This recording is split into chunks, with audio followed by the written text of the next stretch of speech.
नमस्कार, स्वागत है आपका बिहार समाचार में। बिहार वालों के लिए सरकार ने आज कई बड़ी घोषणाएं कर दी है। साथ ही शिक्षक बहाली को लेकर बड़ी खबर है, शिक्षक बहाली का रिजल्ट जारी किया जा रहा है। तो वहीं पीएम किसान सम्मान निधि योजना को लेकर भी बड़ी खबर सामने आ रही है। तो वहीं गरीबों के लिए भी सरकार ने कई बड़े ऐलान कर दिए। तो आज की बिहार के महत्वपूर्ण खबरों पर बात करने से पहले आपसे एक छोटी सी अनुरोध है, कृपया वीडियो को एक प्यारा सा लाइक अवश्य कर दीजिएगा। आपका लाइक करना ही हमारी मेहनत का फल होता है। शिक्षक बहाली का रिजल्ट इसी सप्ताह जारी हो सकता है। और प्राथमिक शिक्षकों की बात करें तो प्राथमिक शिक्षकों का रिजल्ट तो 14 सितंबर को ही जारी होने वाला है।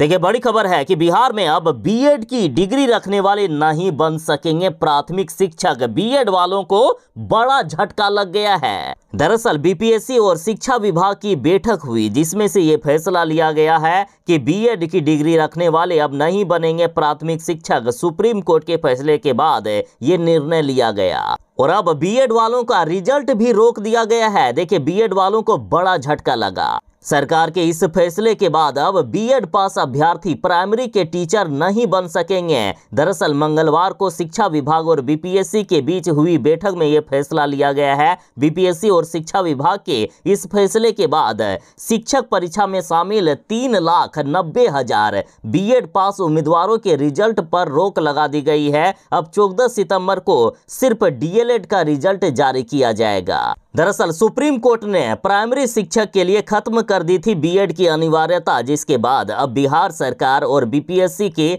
बैठक में भी फैसला ले लिया गया कि अब प्राइमरी में शिक्षक नहीं बनेंगे बीएड वाले। तो वहीं कक्षा 9 से 12 तक के रिजल्ट की बात करें तो देखिए, शिक्षक भर्ती में कक्षा 9 से 12 तक के शिक्षकों का रिजल्ट 25 सितंबर को जारी किया जाएगा। और साथ ही इसी महीने के अंत तक कक्षा 1 से लेकर 5 तक का भी रिजल्ट पूरी तरह से क्लियर कर दिया जाएगा। और साथ ही इस बैठक में यह भी निर्णय लिया गया कि 14 सितंबर तक चलने वाले एसटीईटी परीक्षा का रिजल्ट भी 1 सप्ताह के भीतर जारी कर दिया जाएगा।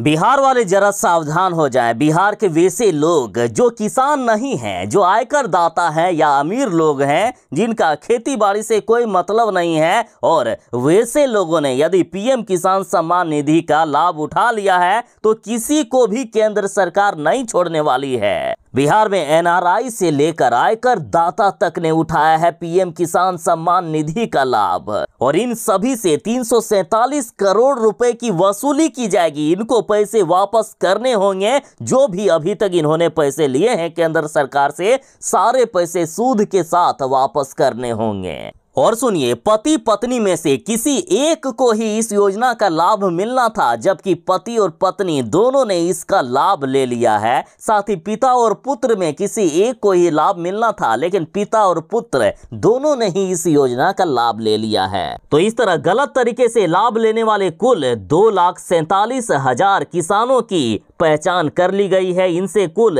347 करोड़ रुपए की वसूली की जाएगी और अब तक कुल 12 करोड़ रुपए वसूल भी लिए गए हैं। इस योजना में यदि सवाल पिता और पुत्र का है तो जरा ध्यान दीजिएगा। अगर किसी किसान के पास खुद की कोई जमीन नहीं है तो वह इस योजना का लाभ नहीं ले सकता है। वह अपने पिता की जमीन पर खेती करता है तो उसे इस योजना का लाभ नहीं मिलेगा। इस योजना में केवल उन्हीं किसानों को लाभ मिलेगा जिनके पास खुद की जमीन होती है। इसलिए जब तक वे अपने पिता की जमीन को खुद के नाम नहीं करवाता है, तब तक उन्हें इस योजना का लाभ नहीं मिलेगा। तो जिन्होंने भी अवैध तरीके से पीएम किसान सम्मान निधि योजना का लाभ लिया है, किसी को भी केंद्र सरकार नहीं छोड़ेगी। लालू यादव की मुश्किलें बढ़ने वाली है। लालू यादव फिर से जेल जा सकते हैं। देखिए, सीबीआई को गृह मंत्रालय ने लालू यादव के खिलाफ केस चलाने की अनुमति दे दी है। देखिए, गृह मंत्रालय ने लैंड फॉर जॉब मामले में दाखिल सप्लीमेंट्री चार्जशीट में आरोपी पूर्व रेल मंत्री लालू यादव के खिलाफ मुकदमा चलाने की अनुमति दे दी। रेलवे में नौकरी के बदले जमीन रजिस्ट्री के मामले में फिलहाल लालू प्रसाद यादव, उनकी पत्नी राबड़ी देवी और मीसा भारती फिलहाल बेल पर हैं। अब उनकी अगली सुनवाई 21 सितंबर को होने वाली है। देखिए, लालू यादव के खराब स्वास्थ्य को लेकर और लालू यादव के इलाज को लेकर झारखंड हाईकोर्ट से लालू यादव को जमानत दी गई थी, लेकिन अब सीबीआई का कहना है कि लालू यादव अब बिल्कुल ठीक हो गए हैं। अब वे बैडमिंटन तक खेलने लगे हैं। अतः लालू यादव को फिर से जेल जेल भेज दिया जाए, लालू यादव की जमानत को रद्द कर दिया जाए। तो एक तरफ जहां चारा घोटाले के मामले में भी लालू यादव के खिलाफ मुकदमे चल रहे हैं, लालू यादव उसमें भी जेल जा सकते हैं, और इधर लैंड फॉर जॉब मामले में भी लालू यादव फंस सकते हैं। लालू यादव के खिलाफ केस चलाने की अनुमति दे दी गई है, इसमें भी लालू यादव बुरी तरह से फंस सकते हैं, लालू यादव फिर से जेल जा सकते हैं। अब फिर से बिहार की राजनीतिक गलियारों में चर्चा हो रही है कि मुख्यमंत्री नीतीश कुमार जी फिर से पलटी मारने वाले हैं। नीतीश कुमार जी फिर से बीजेपी के साथ जाने वाले हैं। आप मुख्यमंत्री नीतीश कुमार का ट्रैक रिकॉर्ड देख लीजिए। जब भी मुख्यमंत्री जी पलटी मारने वाले होते हैं, इसी तरह से विपक्षी नेताओं के साथ मेलजोल करने लगते हैं। और जिस तरह से G20 डिनर के पार्टी में मुख्यमंत्री नीतीश कुमार जी ने पीएम मोदी के साथ गर्मजोशी से मुलाकात की, जिस तरह से दोनों नेताओं ने हाथ पकड़कर हंसते हुए बातें की, और G20 डिनर के बाद पटना लौटने पर मुख्यमंत्री नीतीश कुमार साइलेंट मोड पर हैं, वे कुछ नहीं कह रहे हैं। और इंडिया गठबंधन में भी पहले चर्चा हो रही थी कि नीतीश कुमार जी को संयोजक बनाया जाएगा, लेकिन इंडिया गठबंधन की 3 बैठक होने के बाद भी नीतीश कुमार को संयोजक नहीं बनाया गया है। और अब लालू यादव तो राहुल गांधी को पीएम कैंडिडेट बनाने के बारे में सोचने लगे हैं, तो इससे भी नीतीश कुमार काफी नाराज हो गए हैं। नीतीश कुमार जी दरअसल अपने राजनीतिक करियर को आगे बढ़ाने के लिए ही महागठबंधन में आए थे, लेकिन जिस तरह से लालू यादव नीतीश कुमार पर अपना ध्यान नहीं दे रहे हैं, जिस तरह से नीतीश कुमार पर मुंह फेरते हुए नजर आ रहे हैं, उसके बाद नीतीश कुमार जी अपने राजनीतिक करियर को बचाने के लिए फिर से बीजेपी में शामिल होने के बारे में कहीं ना कहीं सोच रहे हैं। चारों तरफ बिहार की राजनीतिक गलियारों में कुछ इसी तरह की बातें हो रही है। और देखिए, रात्रि भोज के अगले ही दिन केंद्र सरकार ने बिहार को 1942 करोड़ रुपए, जो कि स्वास्थ्य एवं पंचायती राज विभाग के लिए है, ये जारी कर दिए। इससे पहले बिहार सरकार ने केंद्र पर सौतेलेपन का आरोप लगाया था। तो बिहार की राजनीति में बड़ा बदलाव हो सकता है, भूचाल आ सकता है, नीतीश कुमार जी फिर से पलटी मार सकते हैं। मुख्यमंत्री नीतीश कुमार जी जरा देख लीजिए आपकी शराबबंदी की हालात। बिहार में शराब माफियाओं का राज चल रहा है। औरंगाबाद में थानेदार पर चढ़ा दी शराब माफियाओं ने गाड़ी, किसी तरह से इस थानेदार की जान बची है। बिहार में शराबबंदी के बाद अवैध शराब का कारोबार करने वाले माफियाओं का हौसला दिन प्रतिदिन बढ़ता जा रहा है। अब बेखौफ हो चुके शराब माफियाओं ने तो थानेदार पर ही गाड़ी चढ़ा दी। ये मामला औरंगाबाद जिले का है। औरंगाबाद जिले के कटुम्बा थाना क्षेत्र में शराब माफियाओं ने थानेदार बलवंत सिंह और उनके साथ चल रहे सिपाही विजय कुमार को कुचलने की कोशिश की।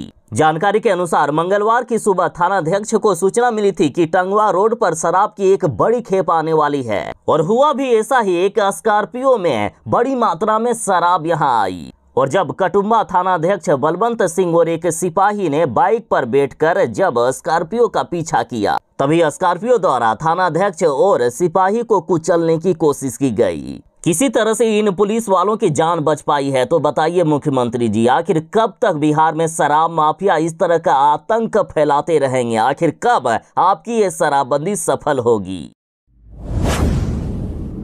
के पाठक जी, आप शिक्षा विभाग में सुधार के तरह तरह के दावे करते हो, लेकिन जरा इस स्कूल की तरफ भी देख लीजिए। रोहतास का ये स्कूल, जिसमें ना तो पंखा है और ना ही साफ सफाई, बैठने के लिए जगह तक नहीं है। जब छात्राएं विरोध करती है तो उनको थप्पड़ से मारा जाता है।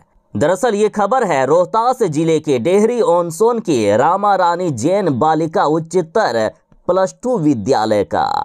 यहाँ के छात्राओं ने बताया कि विद्यालय में बुनियादी सुविधाओं का घोर अभाव है, जिस कारण उन्हें पढ़ाई करने में काफी दिक्कत होती है। यहाँ तक कि विद्यालय के जर्जर भवन में भी उन्हें जानवरों की तरह एक बेंच पर 5-5 लड़कियों को बिठाया जाता है। उमस भरी गर्मी में विद्यालय के कमरे में पंखा तक नहीं है। यहाँ के छात्रा श्वेता कुमारी ने बताया कि लड़कियों के टॉयलेट में इतनी ज्यादा गंदगी पसरी है कि पढ़ने वाली छात्राएं टॉयलेट जाने के क्रम में उल्टियां करने लगती है। और इसी बात की शिकायत करने जब प्रधानाध्यापक के पास पहुंची तो वह आग बबूला हो गई और उल्टा इसी छात्रा को थप्पड़ से पीटने लगी। छात्रा ने कहा कि प्रधानाध्यापिका ये कहती है कि जहां जाना है जाओ, जो करना है करो। प्रधानाध्यापिका खुद के लिए अलग टॉयलेट में ताला मारकर रखती है और विरोध करने पर हमें थप्पड़ से मारती है।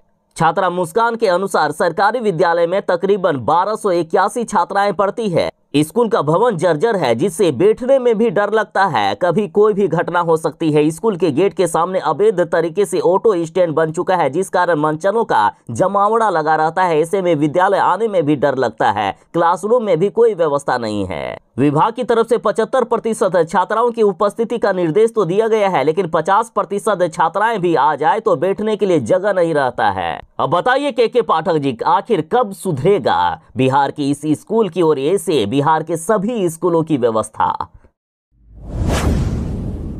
जो नौकरी या रोजगार की तलाश कर रहे हैं उनके लिए बड़ी खबर है। बिहार के बेगूसराय में रोजगार मेला का आयोजन किया जा रहा है। रोजगार मेले में 100 युवाओं को मिलेगी नौकरी। बिहार के बेगूसराय में 15 सितंबर को 100 युवाओं को नौकरी देने के लिए रोजगार कैंप का आयोजन किया जा रहा है। इस बारे में बात करते हुए जिला योजना पदाधिकारी राणा अमितेश ने बताया कि 15 सितंबर को निजी क्षेत्र की कंपनी उत्कर्ष स्मॉल फाइनेंस बैंक रोजगार शिविर में हिस्सा लेगी। चयनित लोगों को 3 महीने के प्रशिक्षण के दौरान प्रोत्साहन राशि और अन्य सुविधाओं के साथ साथ प्रति माह 10,500 रुपये दिए जाएंगे और प्रशिक्षण पूरा होने के बाद उन्हें 13,000 रुपये प्रति माह वेतन दिया जाएगा।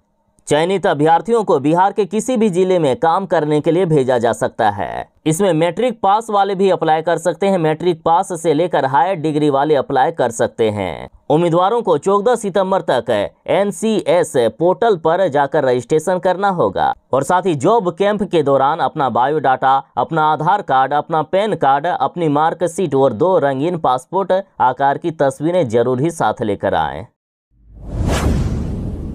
बिहार के CSBC बिहार पुलिस कांस्टेबल का एडमिट कार्ड जारी कर दिया गया है। देखिए, central selection board of constables द्वारा एडमिट कार्ड जारी कर दिया गया है। उम्मीदवार प्रवेश पत्र आधिकारिक वेबसाइट csbc.bih.nic.in पर जाकर डाउनलोड कर सकते हैं और इसकी परीक्षा कथित तौर पर सितंबर से अक्टूबर में 24 सितंबर, 1 अक्टूबर, 7 अक्टूबर और 15 अक्टूबर को आयोजित की जाएगी।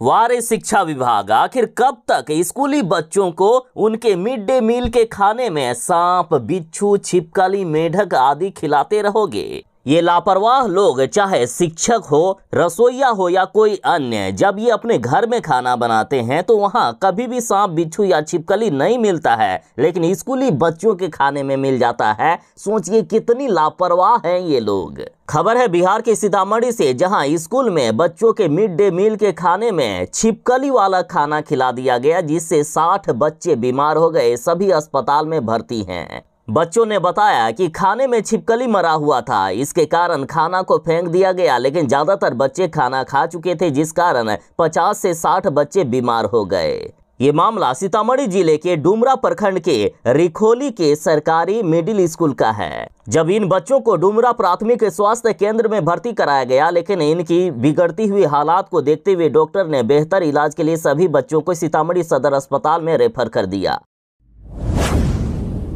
देश के आदरणीय प्रधानमंत्री जी, सवाल तो होगा, यदि जनता से झूठे दावे करोगे, झूठे वादे करोगे तो सवाल भी होगा और उसका जवाब भी देना पड़ेगा। जवाब नहीं दोगे तो जनता जवाब देना जानती है चुनाव में। देखिए, मुख्यमंत्री नीतीश कुमार जी के गृह जिले नालंदा में मुकेश सहनी ने पीएम मोदी से सवाल किया कि प्रतिवर्ष 2 करोड़ नौकरी के वादे का आखिर क्या हुआ।